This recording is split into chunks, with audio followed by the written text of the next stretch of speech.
My worst fear was more or less Okay, here just we maybe go. some.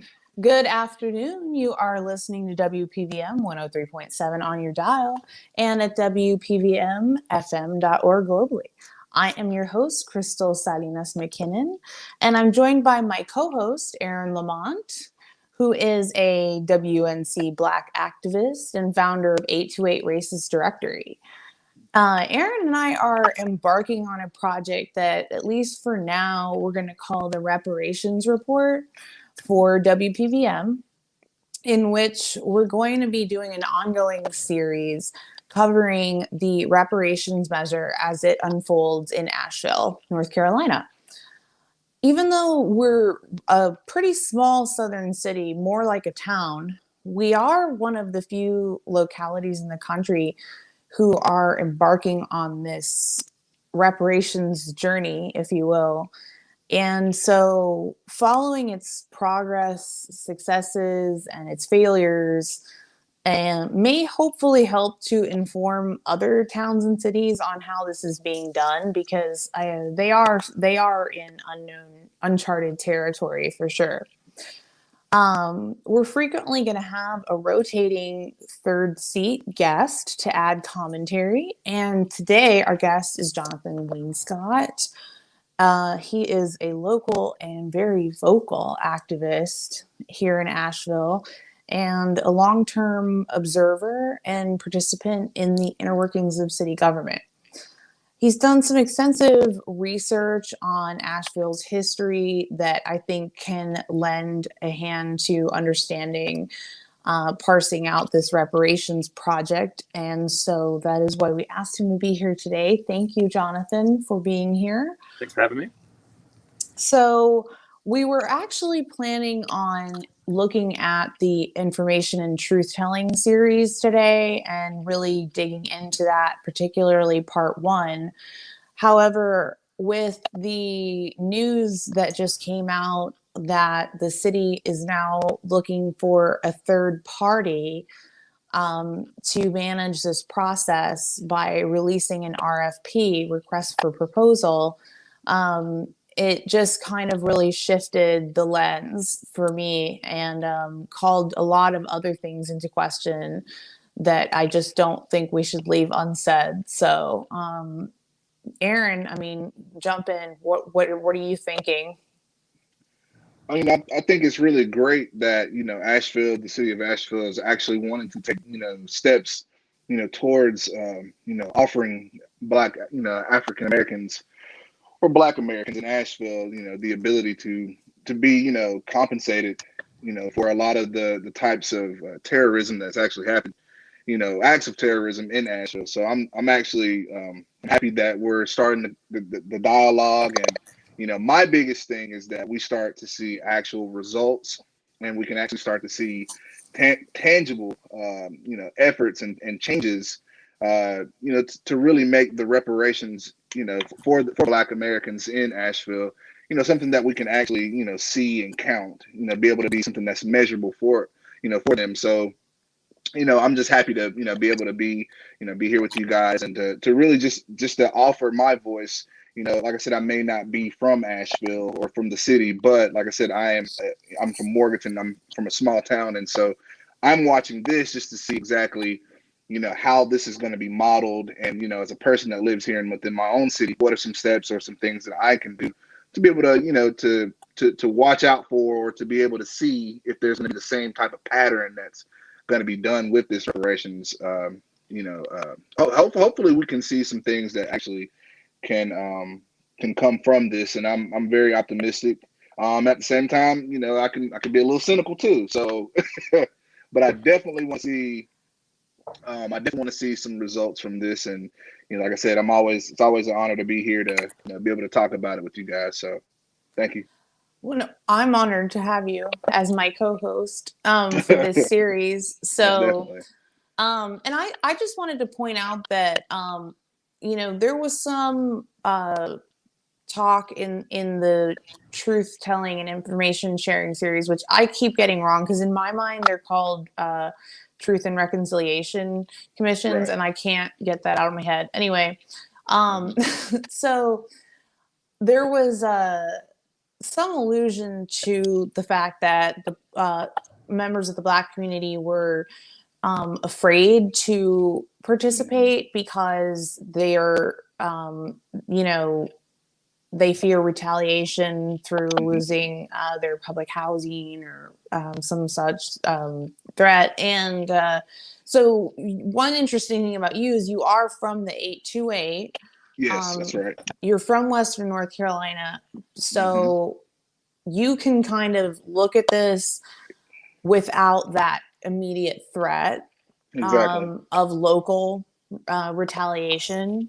Hmm. And so I think maybe I'm hoping that um, gives us an opportunity to speak more freely about what's going on here, since none of us Right. are afraid of the powers that be. Exactly. Yeah. And that's the thing. We've got to, it's, as we do, do these projects, we've got to make it a point to, that there's always going to be, the imminent threat, because what we're doing is we're calling truth to power, especially to, systematic white supremacy and some of the tactics that are being done to Black people to keep them from not actually keeping focused on the situation, such as this. And those are just some of the tactics. And, like I always say, sometimes, white supremacists, they know, and they have systems to where they can study how Black people, react to certain things, and what we focus on. And so, that was one of the biggest things for me, is learning that there was some retaliation from, somewhere these people live at.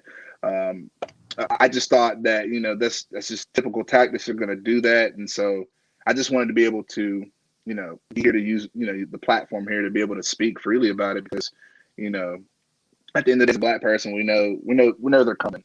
So it's only a matter of time of just making sure that you're prepared, and, putting yourself in a position to do for the community if you can, So like I said, I'm just happy to, like I said, I'm just happy to get this going, man, because I'm excited, because, like I said, if we're getting the city, if the city is actually acknowledging it, then that means this can be something that could be, on a national level, and then maybe, global, because, when you look at the oppression of Black people, it is a global atrocity. It's just not the United States; it's a global, effect to us as a people. So, like I said, hopefully we can So get this going. let's okay, so I think obviously people call this, a lot of people refer to this as being performative in Hmm. the same way that they might say taking the Vance Monument down was performative, etc. And there's kind of an interesting tie that I don't know if everyone is aware of, that the the TDA, Hmm. which is I'm sorry, Jonathan, I'm blanking. What does it stand for?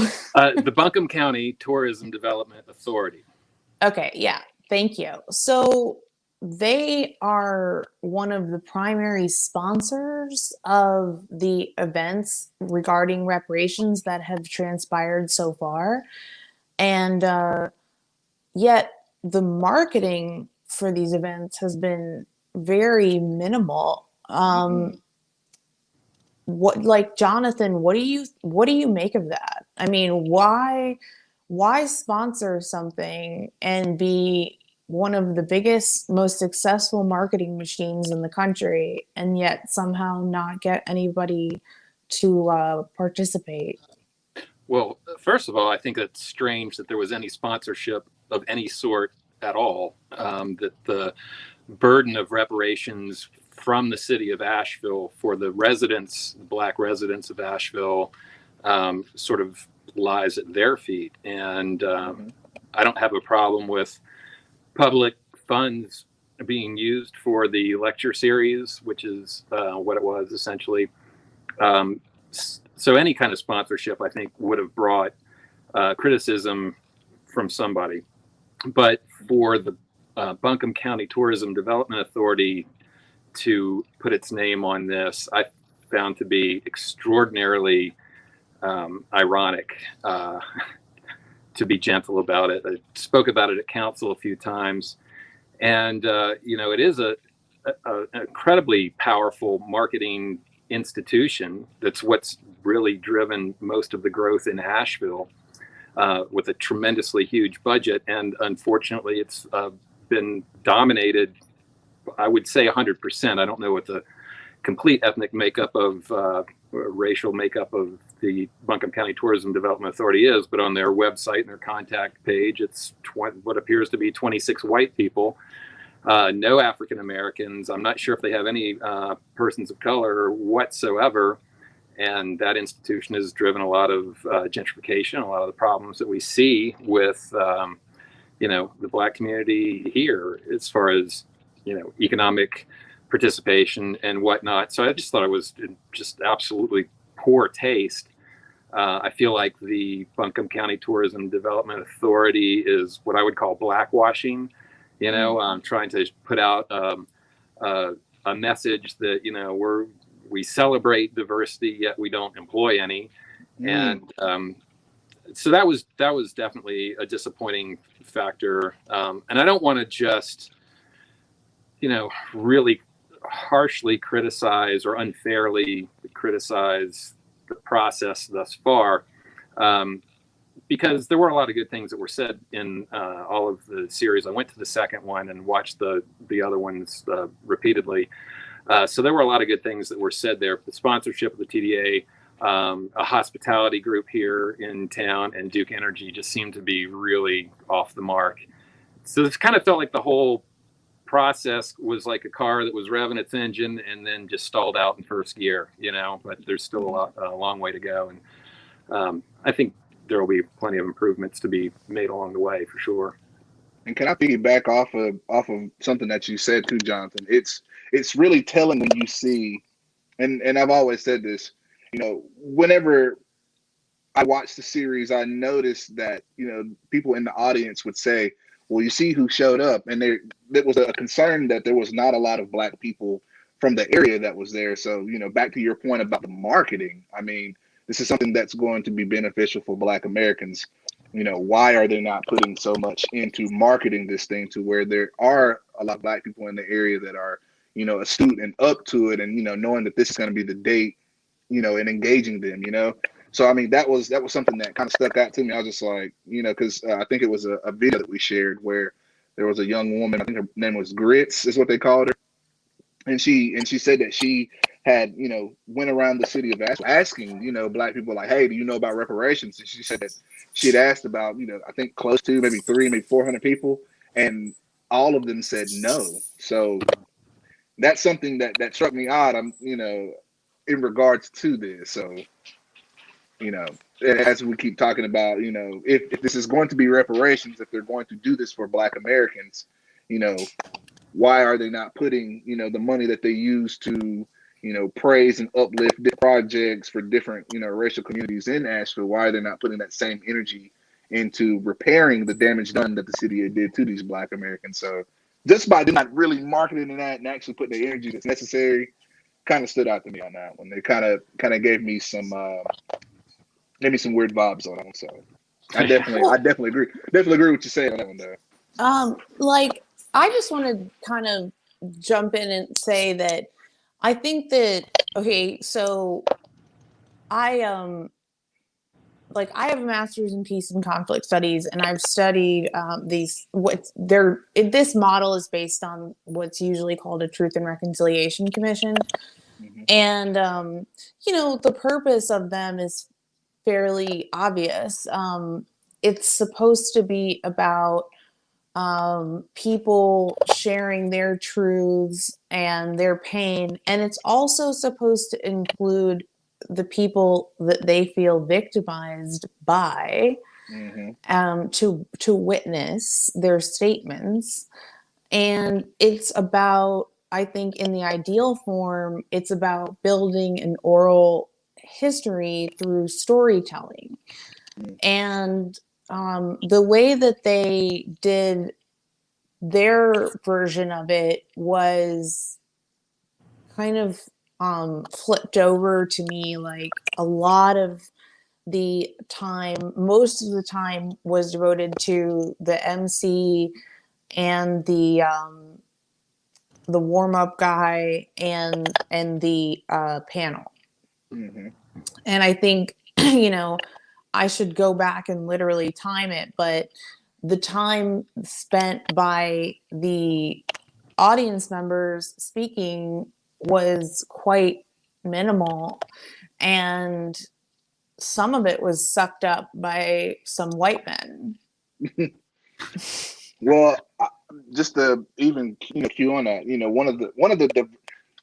and as we talk about with the system of white supremacy, if you can basically distract or divert the focus, or even just create a situation of time wasting events that stops the energy that's necessary to go into these certain, in these certain arenas. Like, for example, like if we can, in white supremacist culture, like it's nothing for Black people to talk about their pain and suffering. We can do that all day. But it's another thing when we actually start focusing that pain and suffering into things that are going to create, change for us. You see what I'm saying? So, like, for example, like, as long as we're promoting sports and hip hop and, just, lack of a better words, if we're promoting thought culture, that's keeping our focus away from actually, what we need to be doing as far as like tangible, constructive moves.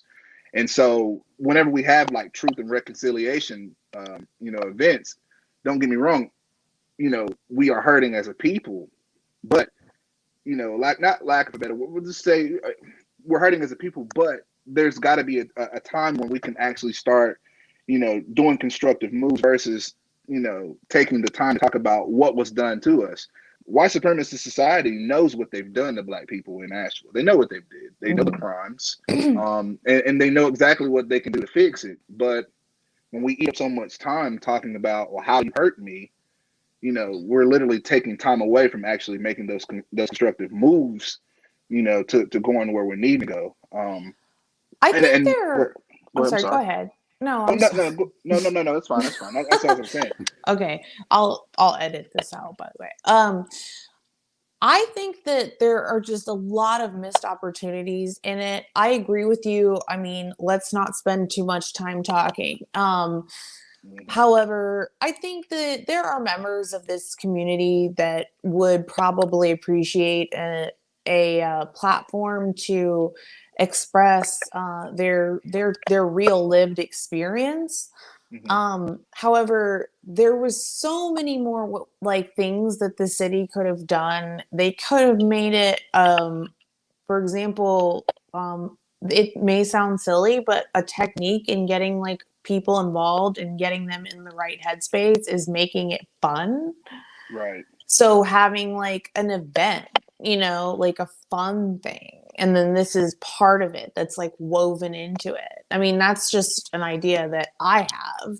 Right. But so like I'm saying, it didn't have to suck up a lot of time, but it could have been done in a way that just accomplished so many more goals, in my professional opinion. And I think also, I mean, obviously there's the whole TDA connection, which is strange. And I think, I saw someone say the other day, like, are the reparations an advertisement for the TDA, or is the TDA an advertisement for the reparations? Right. You see. I think I So was the one who actually threw that line at you you. were, I didn't know if you Yeah, it wanted was to good. take credit for that. No, if I can jump in though, Yeah. as the white guy, and while we're on the topic of truth and reconciliation, as somebody who's been accused of sucking the wind out of the room, this part of reparations in Asheville specifically was a truth-telling lecture series, and which Yes, I don't know. that's dead on the money. I don't know the finer points of a Truth and Reconciliation Commission. However, I would think that the purpose of such a commission would be to ferret out all of the injustices and come up with an accounting of the things that were done wrong. And that wasn't really done here. And we're especially talking about the past, the direct victims of that time and the perpetrators thereof. They're all dead. And which is not to say that we don't obviously live in a timely period of systemic racism that roots back to all that. But the lecture series was organized into 3 nights, with night number 1 being dedicated to the past, night number 2 the present, and obviously night number 3 being dedicated to the future. And the one night that I think that we're focusing on is the opening night. And the past really involved a lot of truth telling about the general oppression of Black people. There was slavery and all of this kind of stuff. And it didn't go into nearly enough detail about some of the really horrific things that happened specifically in Asheville, as we are still marketing ourselves as a liberal and progressive city, and somehow always were, when we clearly were not. And those transgressions were not described at all. I mean, we had lynchings, horrific and spectacular. When I say spectacular, just mean that in terms of outrageous. They involved jailbreak. This is Black men accused of a crime, taken into jail, and then broken out of jail by white mobs and lynched, very near the courthouse.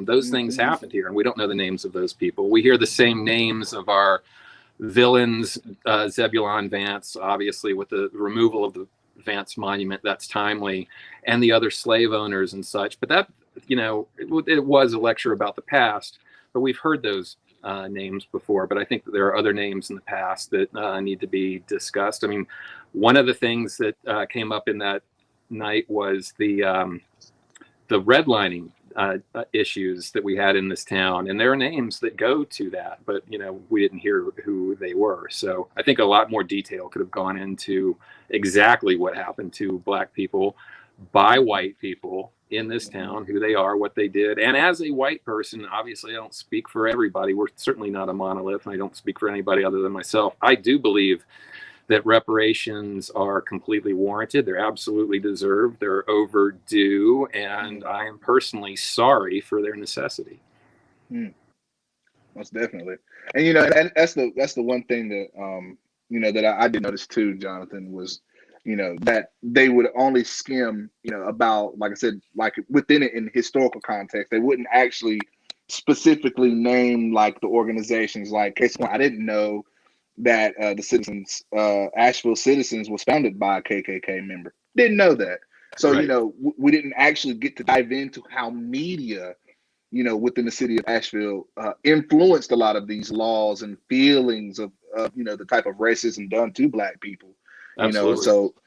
So those are things that I'd liked also to have been able to hear and see during the truth telling event. And so, and that's the thing, it's always like I said, diverting your attention away from that laser focus is actually dealing with the culprits, and then coming up with the solutions of how we're going to make it better. You see what I'm saying? Right.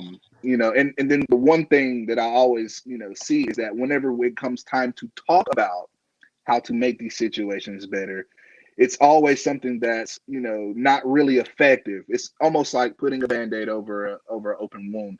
Just put a little bit of something on it just to keep it from bleeding and gushing over, but we're not going to really actually heal it all the way.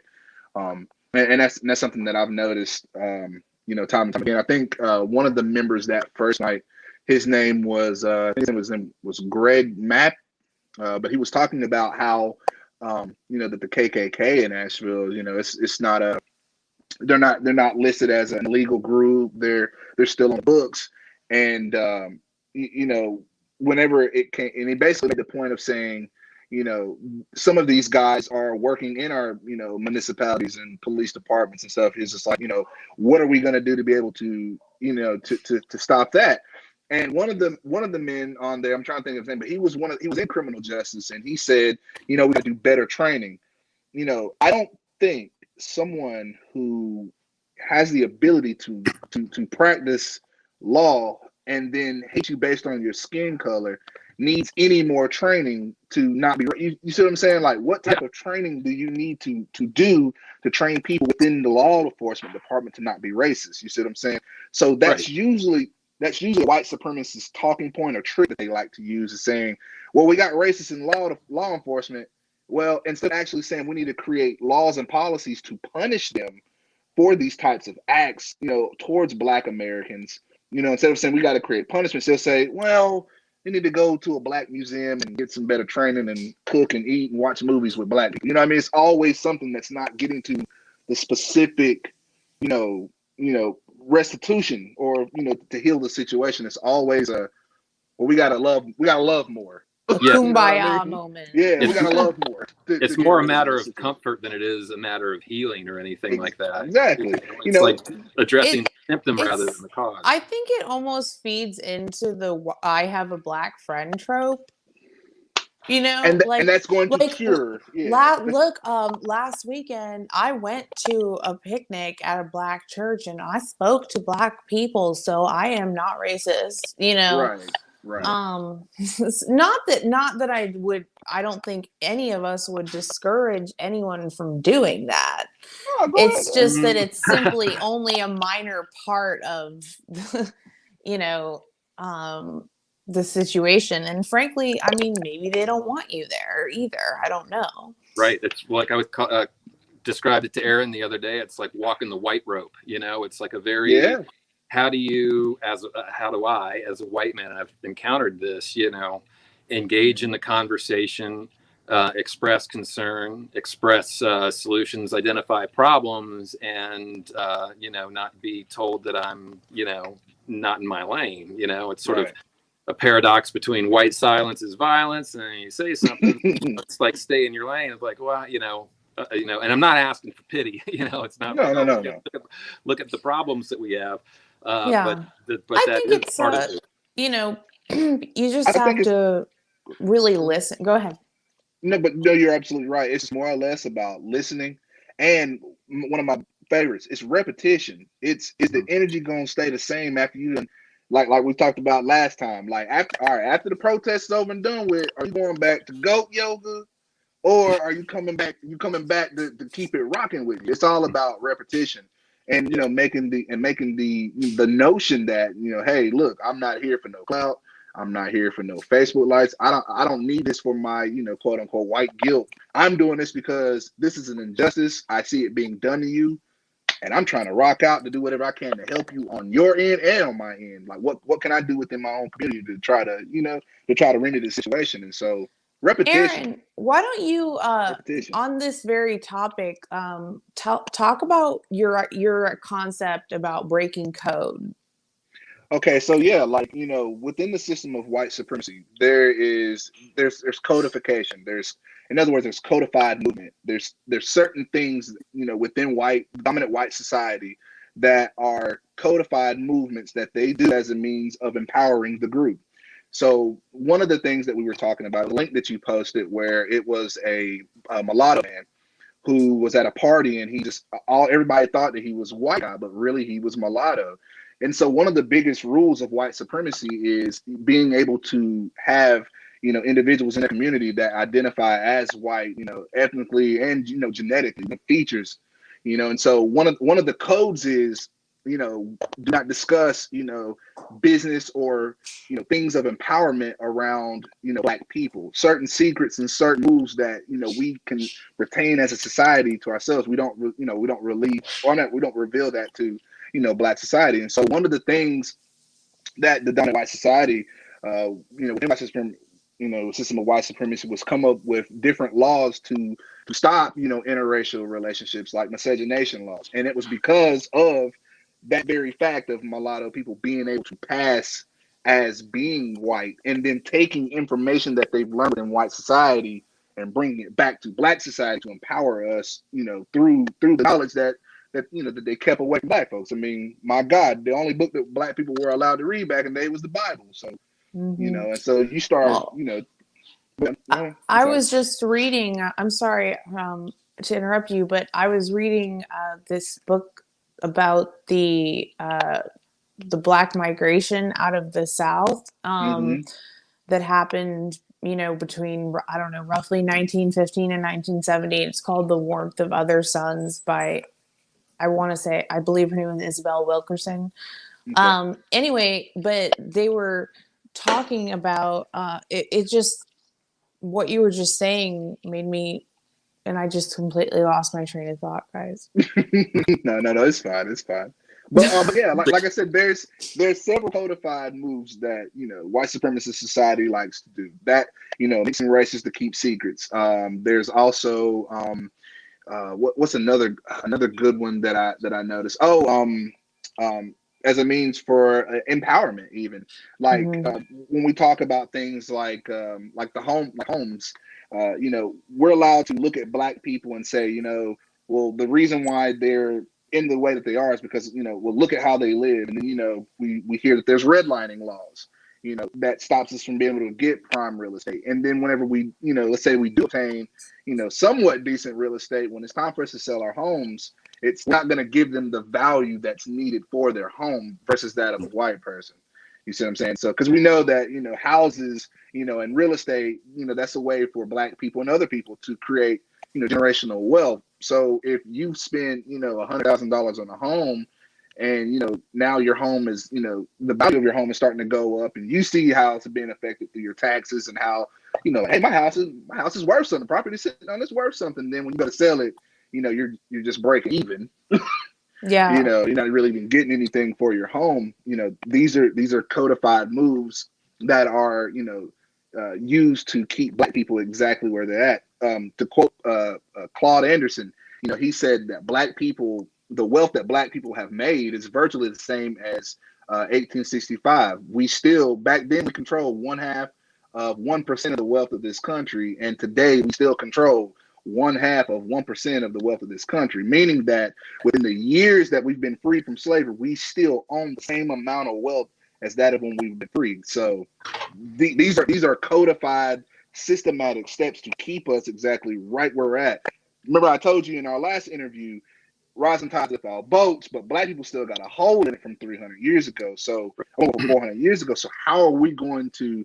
That's why I say, whenever I hear these reparations talks and truth and reconciliations, I'm saying, okay, we got a 400-year hole here. So what are some concrete, tangible moves that's going to move us up to where everybody else's boat is at? Because right now we still, just trying to get water out the boat. Yeah. I hate that. I hate that phrase. Mm-hmm. The I do dogs too. I hate it. It makes The dogs everybody hate it mad. They hate it too. That Can you let them out, please? Okay. Oh you goodness. got this. No, I want to rail on that. What Kennedy phrase?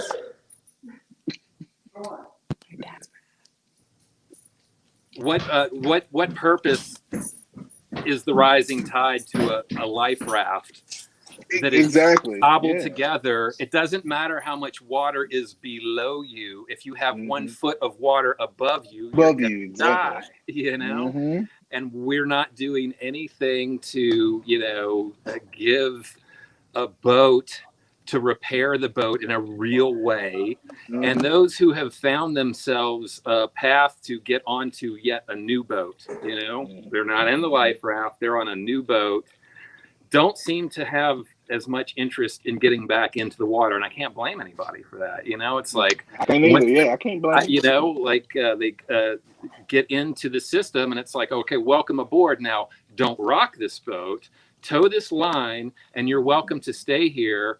Or you could go and help, and no, I mean, like the crab cake bar is delicious, so we're going to be here. But yeah, I don't think that phrase, a rising tide lifting all boats, that makes any sense whatsoever. And see, like I was going to say, politicians use that phraseology to really have Black people, feel better about helping other groups' agenda. Case in point, there was a case in point. I was watching the news the other day, and well, actually, I was just doing my own personal research, and I noticed that every congressional caucus, their racial group has specific agendas that their group acknowledges that this is our agenda. They'll say we're making policies and benefits to benefit the Latinos, or this to benefit the Asians, or this to benefit LGBT. The Black Caucus is the only caucus. When you go on their website, y'all can do it now. Go on their website and look. It talks about doing everything else for everyone else except for its own caucus. So Black people have gotten into this notion of, where even politically, where we feel like we have to be, the world's savior, and to take a back seat because there's other people that are, less fortunate than us. And, it's not that we don't want to help other groups. It's just that, it's the reciprocity that's not being honored. Right. And so, like you said, I don't expect other racial groups to jump off the raft and get in the water and help me lift my boat up. I don't expect that at all. Because, if given on the same foot, they would expect the same thing. They would expect us to do the same thing that, that they're doing. So Right, you're referring to other minorities or all? Because I mean, no. I'm just saying, as far as like the rising tide lift all boats. I'm just saying, like, as far as Black people, we have this notion that we have to take a back seat. And so anytime, the phraseology of reparations comes around, everyone tries to make it as if this is something that should be able to be beneficial for everyone and not just Black people. So like we was talking about with the raft, rising tide lifting all boats. I don't like politicians use that phraseology to really basically guilt Black people into making agendas for themselves by saying, well, don't you want to lift this boat? Why wouldn't you want to help lift this boat? And I'm saying, like, Black people have been underwater in a boat, and we've not gotten nearly enough support that we've needed to be able to come up to the same surface as everyone else. You see what I'm saying? It goes back to the point that I made about us creating the chessboard, but not even getting to be able to play on the chessboard. You see what I'm saying? Other groups are not as motivated to helping us getting us up on that chessboard, and the reason being is because there's punishments. With Black Americans, as for Black Americans, you can't send Black Americans back to Africa. Right. But if you want people to stay on board with, your narrative of white supremacy, then you're going to be like, okay, well, if you don't want to, promote this, then we'll just send you back home, or we'll pull that card from up under you, and you won't be able to live in the land of opportunity. You can go back to your home country that's dealing with its own type of, terrorism and stuff. So, like I said, that's why we do not see, a lot of the help that's necessary or that's needed, from other groups. It's because, like I said, they're being held hostage in some sense of the word. that's a good point. That other people are, in some sense, being held hostage by the threat of citizenship. Yeah. And I did just really quick back to your point about breaking code. What it was making me think about was sharecropping. Right. And which obviously was something that befell a lot of African Americans post slavery, and how the planters more or less relied upon the fact that the sharecroppers could not count. And of course they could cheat them regardless, because you couldn't disagree with your planter. Exactly. However, when some of the children, like as the a couple, like a generation or two down, started becoming more educated, they started being able to count, and then really realizing the extent to which they were being cheated. And so, I mean, there are many quotes out there about how an educated African American is a problem. It's a threat, and that's There's a always been threat. the thing. Yeah, that's always been the thought process, because you got to realize something. When most of these colonizers went to Africa, we already had a math system. We already had a cropping system. We already had science. We've already had different types of medical procedures to help with our ailments. So being able to give us the tools needed in a different language, English language. If you're giving us the English language, if we've already have a concept of mathematics, we've already have a concept of civilization. If literally, that's, like I said, codification. If we give you the tools you need then there's going to come a time where you won't be able to be up underneath our subjugation. So Mhm. that's why you see a lot of the tactics, such as codification. Codification Right. keeps white supremacy safe, and anyone that breaks code has to be punished because that puts a chink in the armor.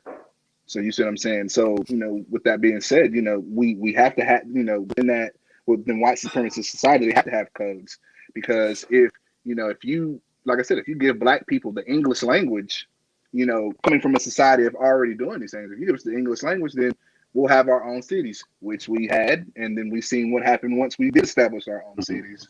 You see what I'm saying? So this is all codification and keeping black people, one step behind has always been the narrative. Um, just so that way we don't really get into really the game of competing, because Oh yeah. really, and I just want to say this, and I'll stop. The thought process of white supremacy is keeping black people in a state of childlike behavior, childlike situations where you have to ask for certain things, or where you have to, well, you don't need just that much power. You need just a little bit of it. You know what I mean? To keep us in a childlike state. So anytime we start saying like, hey, instead of these gold chains and platinum plated rims, I want 40 acres and a mule, and I need about this amount of money to be able to build me some businesses and stuff. Those are challenging. Those are challenging things because you're saying to the oppressor class, I don't need you anymore. You know, and that's very very fearful. A fearful thing within a society that's relied upon people being subjugated. And that's so. We also live in a state where a lack of education is by design. Even amongst Exactly. white people too. I mean, I think This is that's true. North Carolina has always been a place where its economic gains relied on cheap labor, and the easiest way to keep labor cheap is to keep people uneducated. North Carolina is not any kind of great steward of the education system for anybody other than the colonizers, for sure. Exactly. All the way Exactly. back to the University of North Carolina, and still carrying forth the racist attitudes today. What you see with Nicole Hannah Jones, and it just blows me away that we are still at this place, because being turning 50 this year and looking back on life, I found that I think I grew up in certainly not a golden age, because it certainly hasn't happened for racial unity in this country, but 1971 saw the beginning of the significant decline in the achievement gap in education, and that gap became the smallest point in 1988, which is when I graduated from high school in South Carolina, right down the road. Grew up in Clemson, and we didn't have a lot of heavy racial problems. People were getting along, and it was sort of like, wow, I guess it's all, yeah, it was a long time ago. There's still some problems, but things are moving along. And then something happened, and I'm not sure what or when, but it feels like the tide is rolling back out again, and here we are. It's just kind of crazy that we've still have these systems in place, and man, I'm sorry. What could I say? Yeah. Yeah. So I want to just shift to something really quick, and then move. I want us to talk about the new request for proposal for a third party before we wrap up this session. And also, I just want to reiterate to the listener that we are going to have subsequent episodes of this series where we will go deeper into specifics of the truth and information telling series.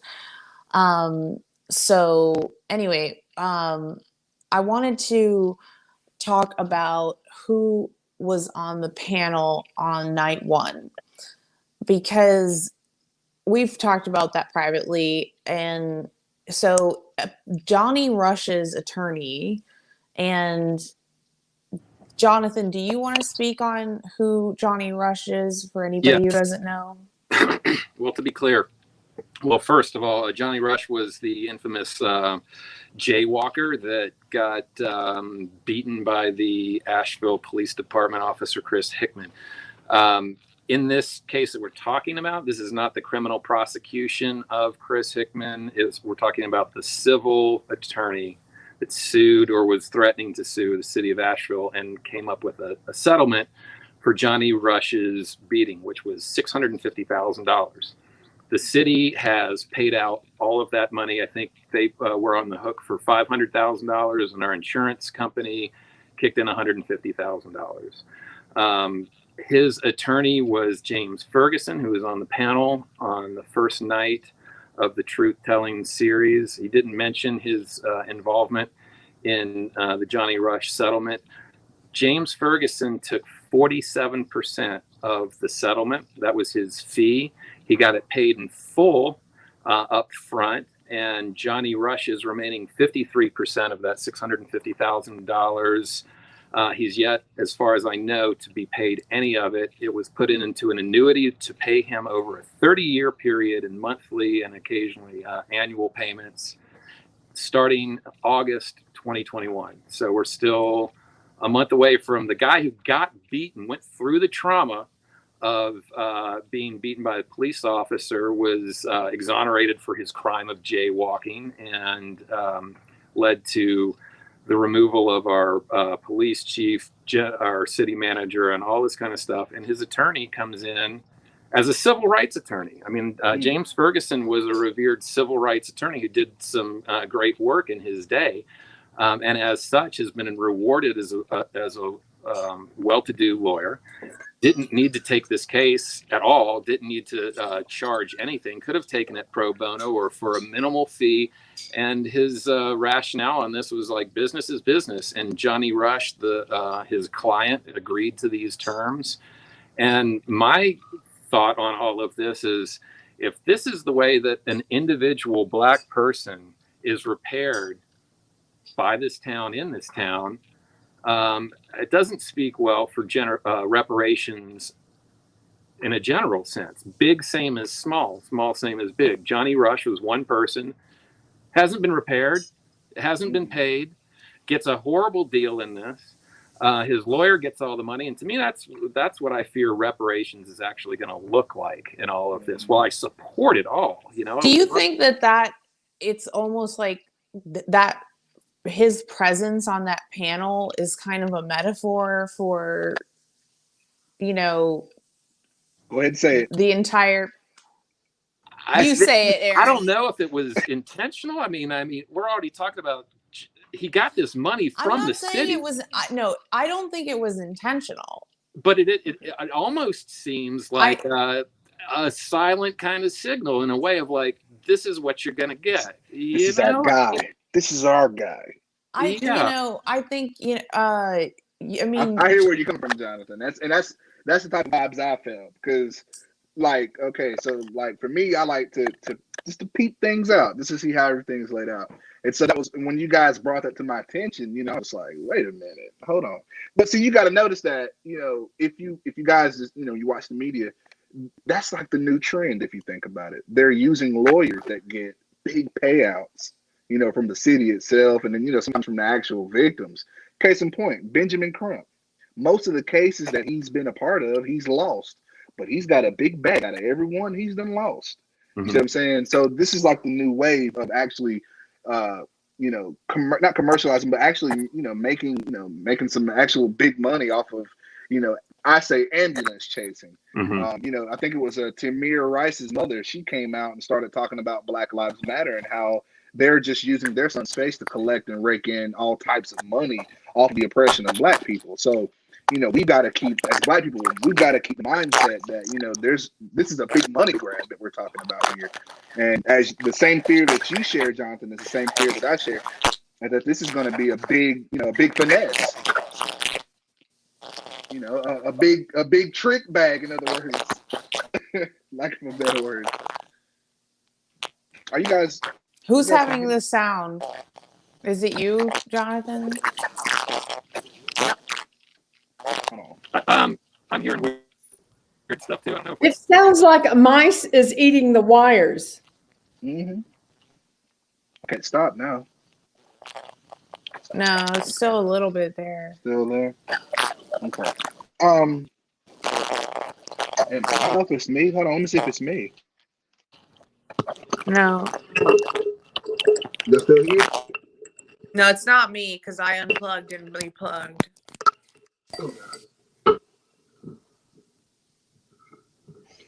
Crystal, Yes. so you can edit this out. This is really good points that are being made, but the audio has a lot of this strange stuff going on. Yeah. And I'm going to suggest that you all redo this in the station Okay. because it's too good to put out with problem audio. People won't watch it. People won't listen. And there's just too much good stuff being spoken here. And it needs to have the best audio and video quality. I wonder if that way. I agree. It might have been me, guys. Hold on. So if we're at the station, we've got all professional equipment, and we won't be having these little internet and audio and video, or mostly audio glitches that little gremlins that are getting in here and giving us problems like mosquitoes or something.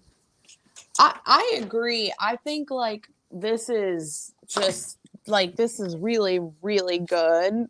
It's excellent. And I want it to be presented so that I know people will watch it and listen to it.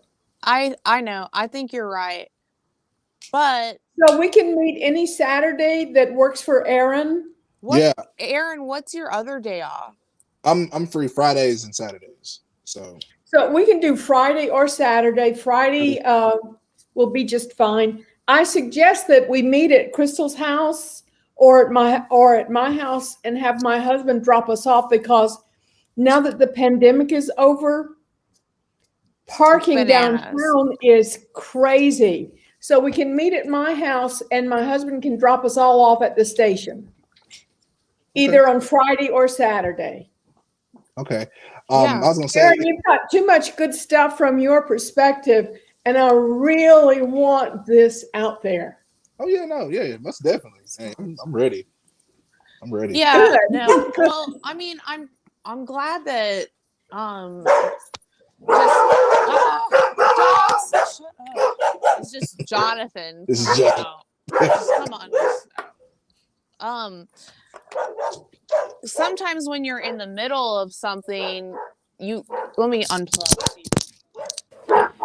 It's like you can't tell if it's good or not, you know. Mm-hmm. But I felt like it was. Oh, yeah, it is good, and let's do it justice by doing it from the station.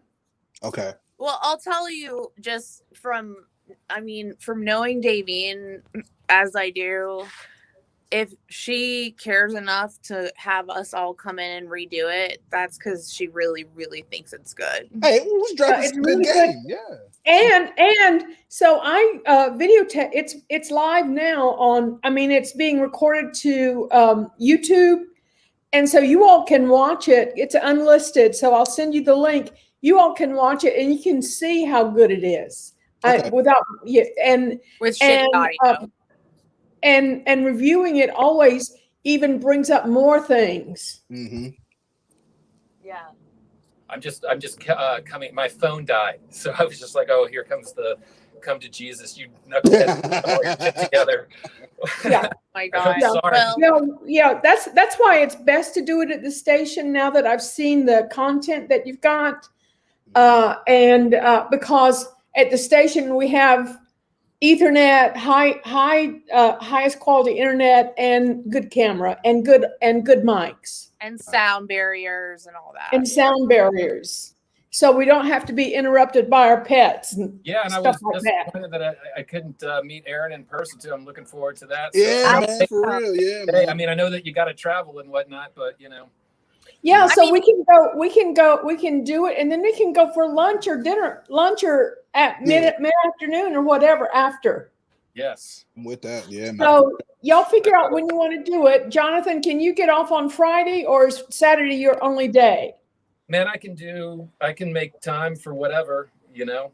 I'd like to do it Friday because I think we really need to do this. Like, Yeah, I was gonna say before it breaks. Yeah, because I agree. Yeah, so let's plan on starting at 11 o'clock next Friday and getting to the station about 10:15 or 10:30.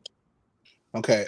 Just one quick thing on Friday. I have something I have to do on that Friday, so it will really work best for me on a Saturday. Okay. We'll do next Saturday. Yeah, because Saturday at 10:30 at the latest to be at the station, and we'll start at 11. And okay. Davine, couldn't I use, if I found a couple good audio snippets, I can make a teaser? Yeah, you can make a teaser, and also the software at the station for editing is broadcast level audio, and you might be able to edit out some of that squeakiness because it'll isolate a sound and remove it from the clip. But that's really kind of advanced editing. But that software at the station can do that. Okay. All right. Well, yeah, I'm gonna because I want to find some clips and do a teaser because it's very important what y'all are doing. Oh, thank you. Thanks for the opportunity. Yeah, most definitely. Welcome. Yeah, it's very important, and nobody else is talking about these points. No, man, for real, that's what I'm saying. Yeah, you're not talking about it, man. That's why we're the white people trying to break code. That's it. Break the code, man. Just break code. Yeah. Man. And when bigger media starts tuning into the reparations celebration that the city will have, you watch media outlet that they stumble upon and start getting some info from and be able to really unravel it beyond. Because I don't think this should serve as a template for further reparations. It's not getting off to a good start, and I don't want it to be sold as something that it's not. So that's kind of. I thought the metaphor issue that Crystal brought up was brilliant because it is spot on. Yep, it sure is. That's what I'm saying. Yeah, and that's why I was gonna say. Like, I feel like there has to be some type of not counter narrative, but counter narrative. Like, we've got to be able to look at some of the the past patterns that were used to dupe people from actual reconciliation. Like, we better and this is the same pattern, isn't it? Are you talking about sharecropping, Davine? Huh? Were you referring to sharecropping? No, where you said the metaphor for Ferguson being on the panel is a metaphor for the trick bag, trick bag. That's what I was just like. That's what I was about. I said, go ahead and say it. You know what you want to say. And I was like, no, you say it. Trick bag. It's a trick bag. That's what it's meant. Yeah, and it's interesting because the city is putting their employees through these woke training sessions. Yep.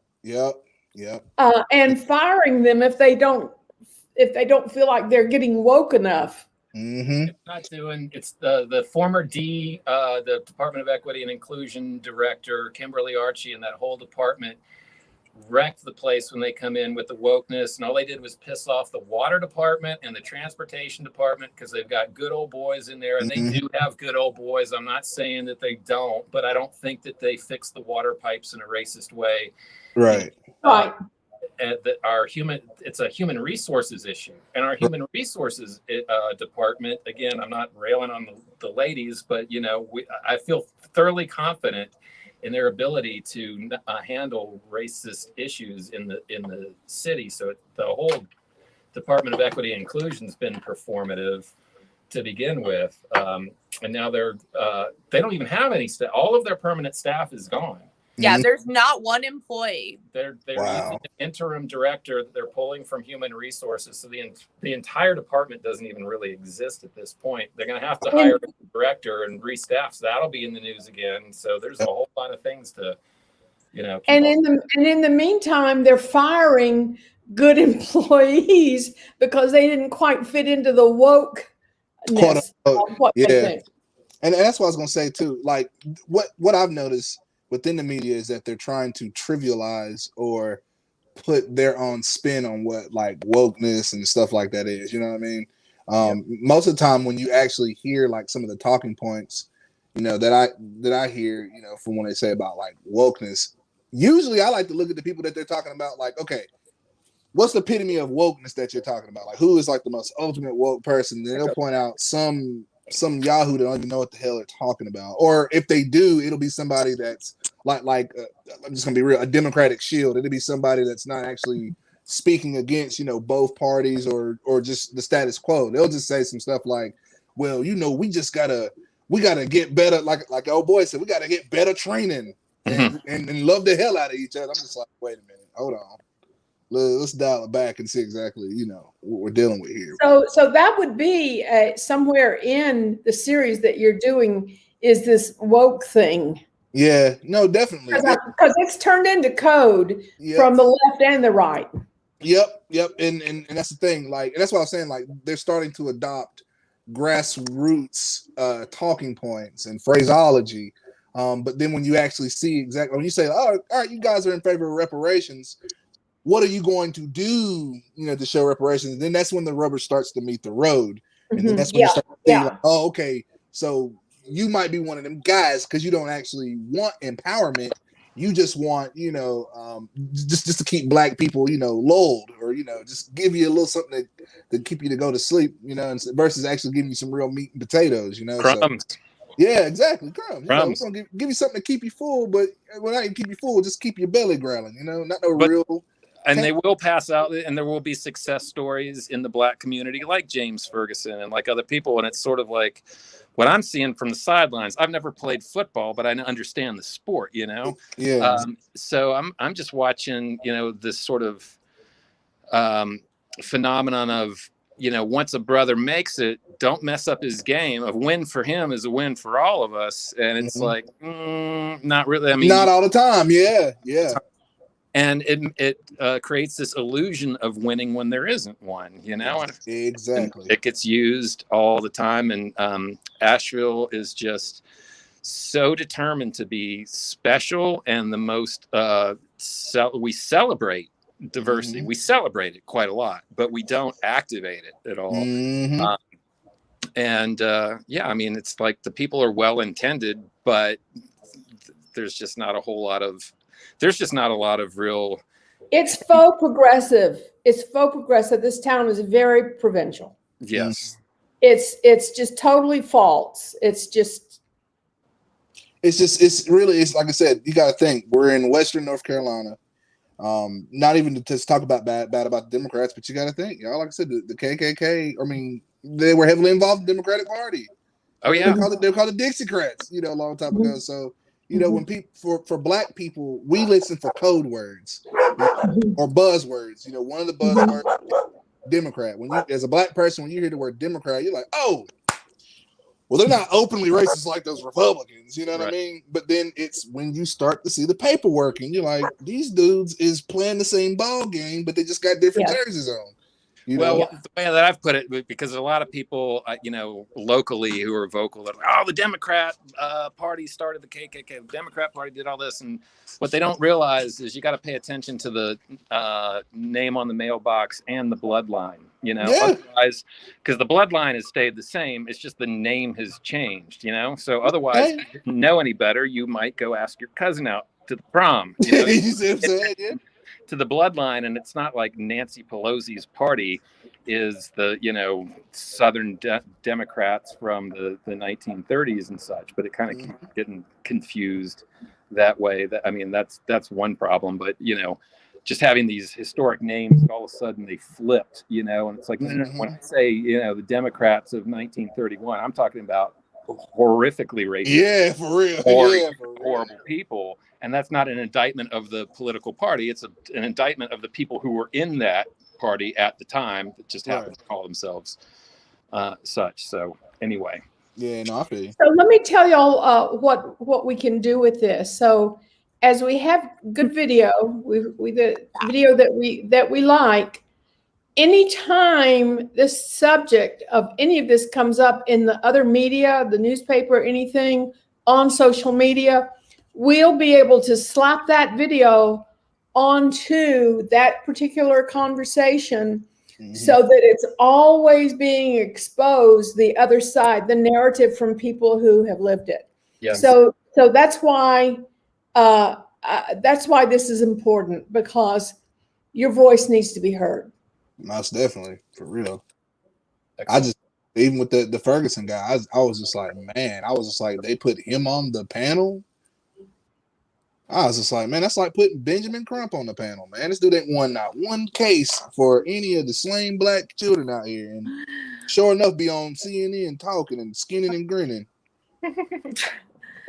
getting all these backdoor deals. Okay, skinning. Give me that terminology. Skinning. What does that skinning mean? It's basically, it's another. I know you've heard the phraseology shucking and jiving. Have you heard that before? Yes. Yeah. It's the same thing. Oh, okay. Gotcha. Just skinning and grinning. Just Yeah. grinning ear to ear. You know. Yeah. Timing it in its own way. Yeah, that's really all it is, because like I said, even with the Ferguson brother, like you see that this dude is actually going through something, and you mean tell me you took 40% versus giving him 47%.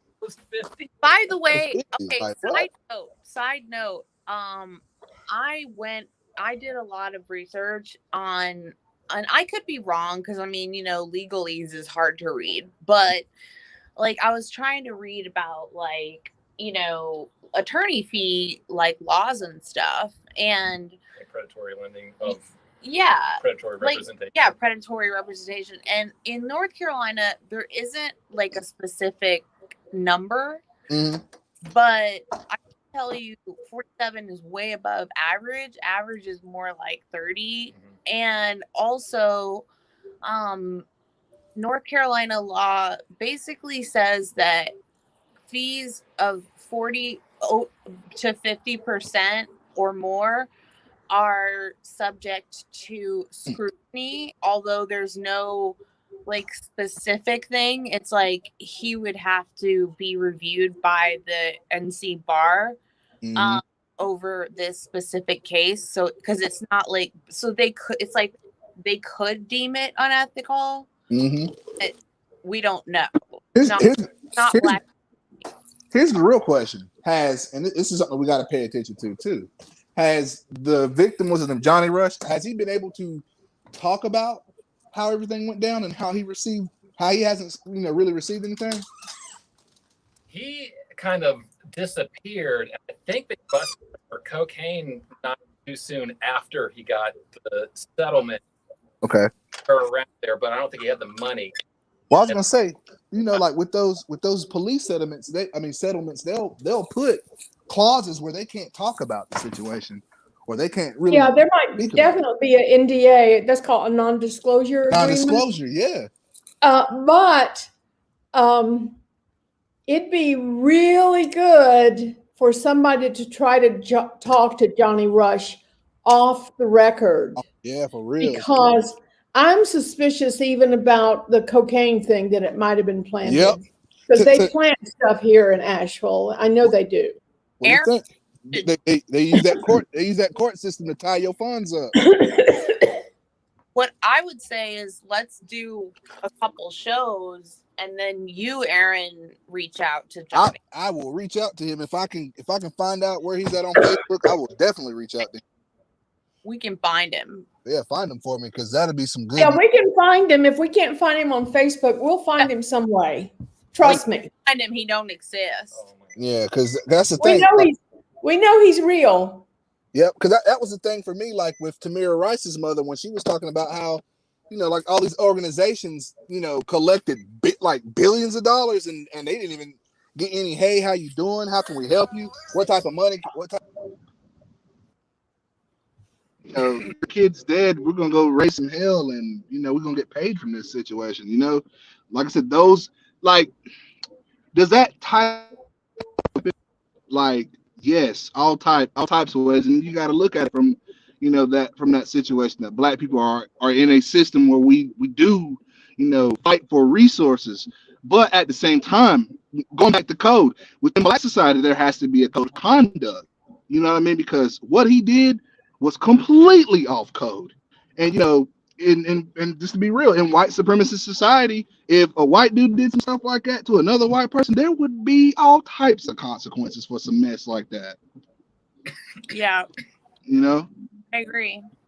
Okay, so y'all, let's plan on I'm sorry. Let's plan on meeting at my house next week, and we'll get to the station and redo this and put it out there. And I will make like basically a Okay. commercial next like day. Okay. All right. Okay. Thank you all so much. It's truly wonderful to see the awareness. Thank you. You're I'm- welcome. All right, guys. Yeah, and I'm going to send y'all the link to this YouTube if you want to take a chance to watching it, because I Yep. always learn something about myself whenever I see myself on video. I learn how to. Oh, I could have made a better point. Although Yep. the points I've heard are really good. Yep, I'm the same way. I'm the same way. Okay. All right. Bye bye. Thank you all. Bye bye. Bye-bye.